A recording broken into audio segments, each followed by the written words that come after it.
چپ رہنا لب سی لینا اظہار کی ایک صورت ہے، سمجھ جائے گا یار تیرا آنکھوں سے کچھ کہنا بھی۔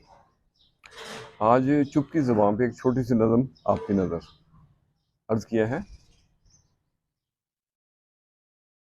کبھی کی چپ اور کبھی کی باتیں، کبھی کے دن اور کبھی کی راتیں، شام ڈھلے سورج کا ڈھلنا، شام ڈھلے سورج کا ڈھلنا، تنہا تنہا خود سے باتیں، کبھی کی چپ اور کبھی کی باتیں۔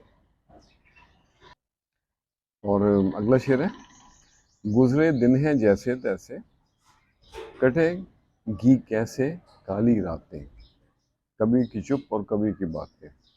ترسے کوئی ساون کو، ترسے کوئی ساون کو، اور کہیں پہ بن بادل برساتے، کبھی کے دن اور کبھی کی راتیں۔ اور اگلا شعر ہے، حسب نسب کو بھولے کب سے، یار کی ذات میں سب ہیں ذاتیں، لمیاں اڑیکاں اور بھیگے لمحے، لمیاں اڑیکاں اور بھیگے لمحے، سونے یار کی سب سوغاتیں۔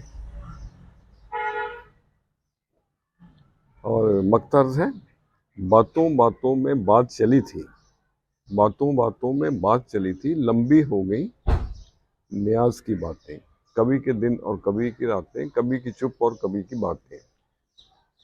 تو آج کے لیے اتنا ہی۔ چپ پہ بات ہو رہی ہے، 5 چیزیں ایسی ہیں جن کے بارے میں چپ رہنا ہی بہتر ہوتا ہے۔ وہ کیا ہیں؟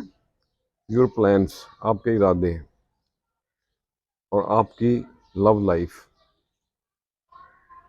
اور اس کے علاوہ آپ کی آمدنی، آپ کی انکم، اور آپ کا اگلا قدم یعنی کہ یور نیکسٹ موو، اور آپ کی فیملی کے مسائل، your own family issues, no one is interested. تو بھائی میرے خوش رہیں اور سب کے ساتھ آسانیوں کا سبب بنے۔ السلام علیکم۔